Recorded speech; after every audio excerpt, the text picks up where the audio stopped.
Hey, Sentinel Warriors! Welcome to part 2 of the Becoming a Leader episode. This is 20 for 20, where you can get information from 20th Air Force leaders in about 20-ish minutes, delivered on the 20th of each month. This is Lieutenant Emily Seaton from 20th Air Force Public Affairs, and during part 1 of this episode, we heard about commanders' experiences that helped shape them into the leaders they are today. Now we're going to hear from our awesome chiefs. Let's dive in. Hey, welcome Sentinel Warriors to the second ever podcast for the 20th Air Force Command Chiefs. I'm Chief Master Sergeant Charles Orf, the Command Chief at 20th Air Force, and I'm joined today by my fellow chiefs across 20th Air Force. One chief couldn't be with us today, Chief Stephanie Cates, the Command Chief down at the 377th Air Base Wing.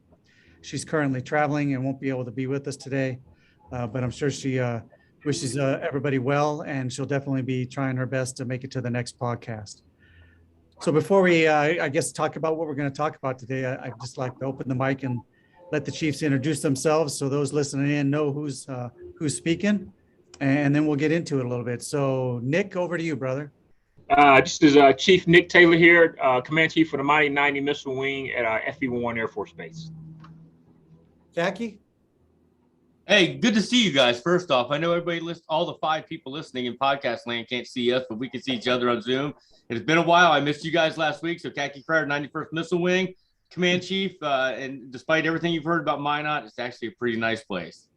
That it is. Mike, over to you. Hi, this is Mike Becker. I'm the Command Chief up at the 341st Missile Wing at Malmstrom Air Force Base, Montana. All right, and also joining us is Adam over at the 582nd. Adam, you on? Hey, this is Chief Adam Gagno. I'm at the 582nd Helicopter Group. We got representation at FE Warren, Malmstrom, and Minot, where we have helicopter squadrons. Glad to be here. Hey, glad you guys were able to make it in. I know it's been a little bit of a calendar shuffle trying to get as many of us on the line at the same time as we could, and I'm glad we're all able to make it. Yeah, I guess we'll start off by talking maybe a little bit about leadership. And I say that oftentimes when folks think of Chief Master Sergeants, they think of the responsibility we have. But that responsibility obviously comes with a lot of hard work and a lot of effort to get where we are. And a lot of folks have influenced our careers and made us into the individuals that we are today. And one thing that's often talked about is, how does one become an effective leader? How does one become a leader? Are you natural born leaders? Can you learn to be a good leader? That kind of thing. And maybe we can spend a few minutes talking about that. So though, as Khaki says, the 5 folks listening in can maybe glean a little something as they start off or continue their Air Force careers. And as they try to make decisions one way or the other, something that may influence them to put into their toolbox. So when we talk about becoming a leader, what's one thing you guys can recall from your earlier in your career that that you struggle with, that you really have had to work hard on, I guess, to make yourself more effective as a supervisor, as a leader, that you've carried with you to your current roles as command chiefs and group superintendent or group senior enlisted leaders. So I'll leave it open mic here and see who wants to maybe take a crack at that first. So I'll roll first. This is Mike Becker from Malmstrom. The number one thing I have struggled with in my career and continue to struggle with is my tendency to not be as thoughtful as I need to be when making decisions and talking to people. Remember early on, I saw my kind of overly decisiveness as being a positive character trait. As I've come further in my career, I've realized that it's not always positive. Sometimes people, need people around them that push to get decisions made. One of the issues I've had is I will frequently push past people to make decisions when they're trying to be careful and thoughtful and deliberate. And we tend to miss things. So I've worked best in my career when I've worked for a commander that can be the counterpoint to that. It's one of those things, you don't want to sit with somebody who will analyze a problem to death and never make a decision. We all know those people that will allow perfect to be the enemy of good enough. But we also need people to be thoughtful and deliberate and really think through decisions, especially once they get up to the wing command level. So that's been my biggest struggle. I work on it all the time. I try to be self-aware, but I always have to fight my natural inclination just to make a decision and move on. No, those are great points, Mike. Nick, what do you think, brother? For me, I tell you, I think, being a workaholic, coming up in the enlisted ranks, I think that how we are bred and how things put into us is that you got to be at work, you got to always be all in, and not really, what I got to work at is, I had to work on is giving time for yourself, right? You're important. Your headspace is important. If you don't take care of yourself, you really are doing a disservice to your team. And so knowing when to dial back, knowing when to say no, yeah, I can't do that.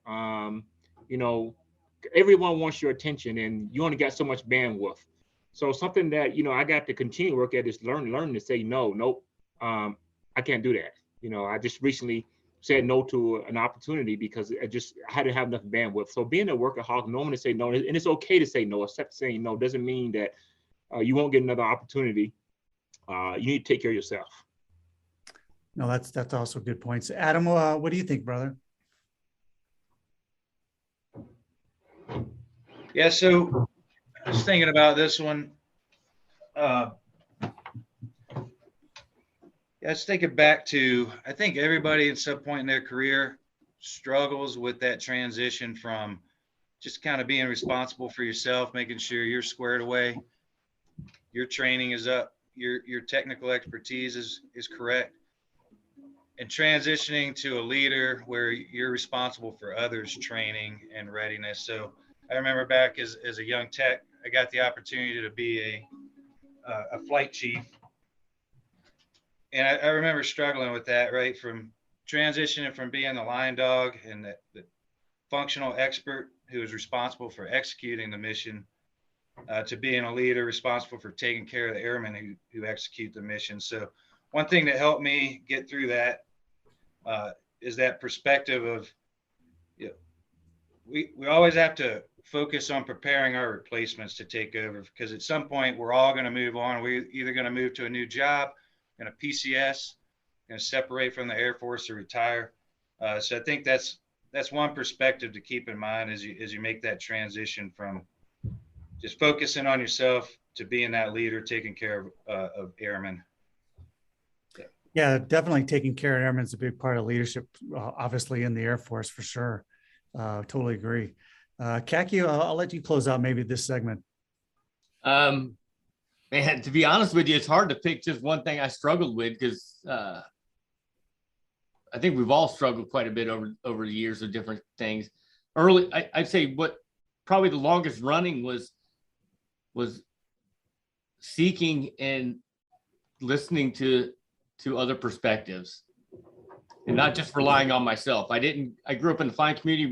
Didn't do a great job of getting out of the airplane. We lived in this tunnel vision and not having mentors, not having solid mentors. I didn't seek mentors out. I just thought being young and dumb, I thought I had it all figured out and I could go through life pretty smoothly. And I quickly realized I needed balance. I needed mentors. I needed other perspectives, outside perspectives, to help frame context and to give me different insights along the way. So I now have a group of mentors that I rely on heavily, but I have to remind myself sometimes to go get that other perspective, get some context behind the matter before making decisions.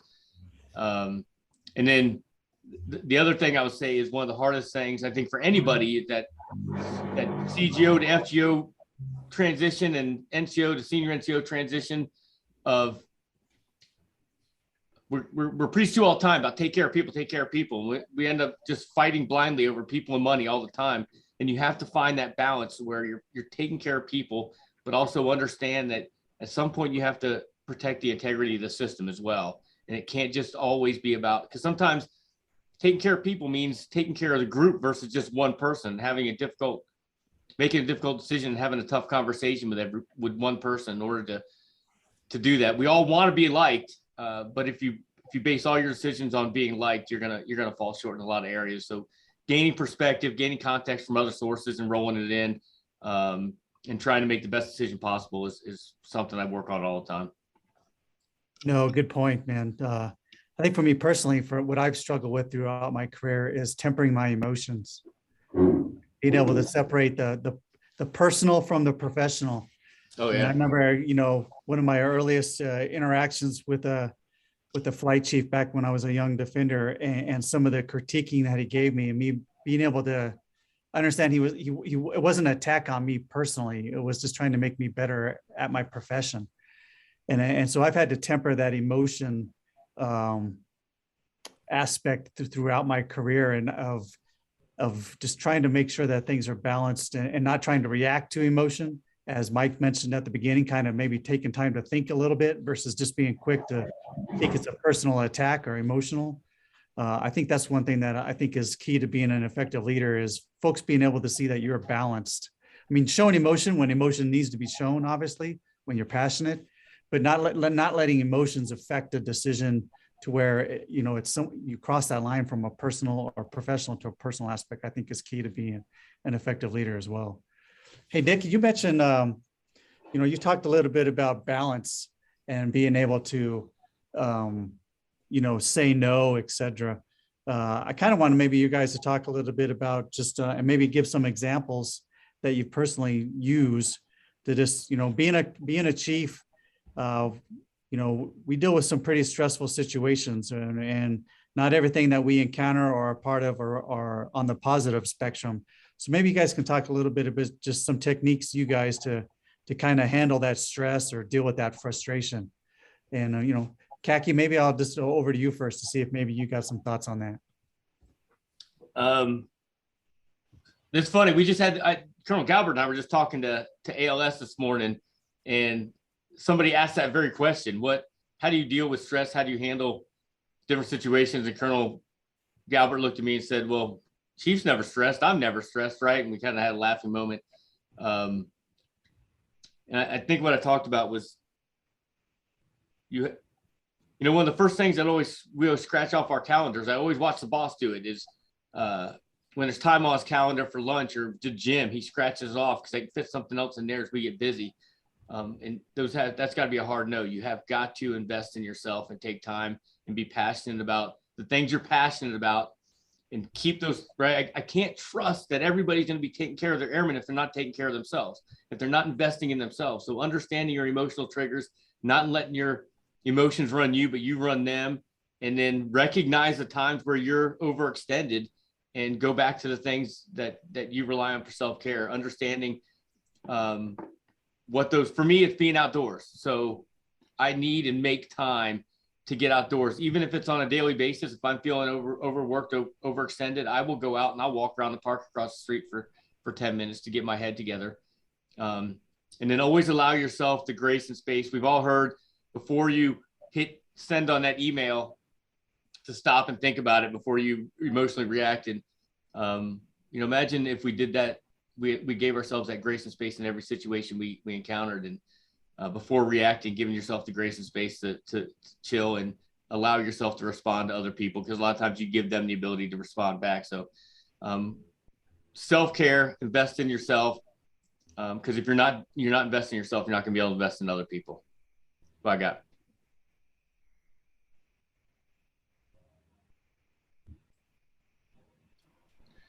Yeah, this is Adam Gagne. I'll jump in there real quick if I may. So very similar for me as well. Just make sure that I take downtime from work, prioritize making time for my hobbies, which for me is mountain biking and hiking. Similar, I like to get outside, and then making sure I dedicate time to, have quality time with the family to decompress. But in addition to those things, I have kind of two trusted agents, if you will. So one's a fellow chief who has a similar background, who I can call and vent to, bounce ideas off of, talk about issues that I'm going through. And the other is my wife, who, I really trust her insights, but as an outsider, she can kind of give me a perspective that is totally disconnected. So I really appreciate having those two resources to vent to and just, No, Adam, yeah, go ahead. No, I was going to say, man, I think you brought up, for those of us that have chosen to have families, I think having families and being able to rely on them for that decompression, I think is key. It's definitely a big factor for me. And Nick, I know you mentioned a lot of stuff that in the previous question you kind of hinted to some of the things that probably help you with being able to say no and having that balance. But before I move on to Mike, I just didn't know if there was one or two other nuggets you wanted to add. I like what Adam was saying and Khaki. And so what I do is, I got about 5 people that I keep in my life, who are, I call my inner circle, of course, my wife being one of those. And I think you need that person to bounce your crazy ideas off of, right? One is, my previous pastor from a couple assignments years ago. He never served in the military, but he's my friend. And, he gives me that spiritual side of the house that I need. And then I have another friend who's a retired master, retired about 10 years ago, and still working in the GS system. But I can bounce my craziness off of them. We all got the craziness, right? And they can say, hey, these people will tell me, they'll hold me accountable and say, you're off. Or, you know what? I think you need to take a step back. Those are nuggets that they help me. I think them people are critical to your life. You can't do this journey by yourself, right? You cannot be on an island and just meet. That does not work out at all. You need some people in your life that you trust as your inner circle, where you can just be you. You can be raw with. You can bear the totality of who you are with.